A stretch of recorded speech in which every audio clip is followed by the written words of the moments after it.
Kepala Badan Penanggulangan Bencana Daerah Sumatera Selatan saat ini sedang terfokuskan untuk pemadaman kebakaran hutan dan lahan yang terjadi di Kabupaten Muara Enim di daerah Muara Belida. Tanggulangi kebakaran hutan dan lahan pada kemarau ini, Badan Penanggulangan Bencana Daerah Sumatera Selatan terus lakukan berbagai langkah penanganan. Sudirman, Kepala Bidang Penanganan Darurat mengatakan, saat ini BPBD Sumatera Selatan sedang terfokuskan pemadaman kebakaran hutan dan lahan melalui jalur darat dan udara di Kabupaten Muara Enim di daerah Muara Belida dengan bantuan dari BNPB berupa 2 helikopter patroli dan 7 helikopter waterbombing.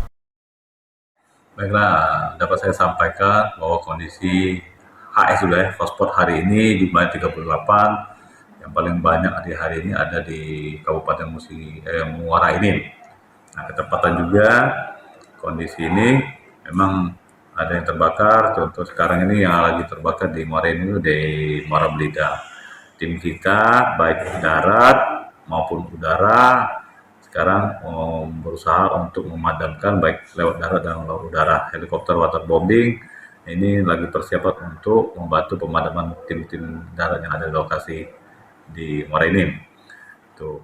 Ditambahkan Sudirman, BPBD Sumatera Selatan telah berhasil memadamkan kebakaran hutan dan lahan di Kabupaten Pali dan menghimbau masyarakat di daerah yang rawan akan kebakaran dilarang untuk membuka lahan dengan cara dibakar, serta segera melaporkan ke posko-posko yang didirikan oleh BPBD Sumatera Selatan ketika melihat kebakaran hutan dan lahan. Ridho Ilahi, PAL TV.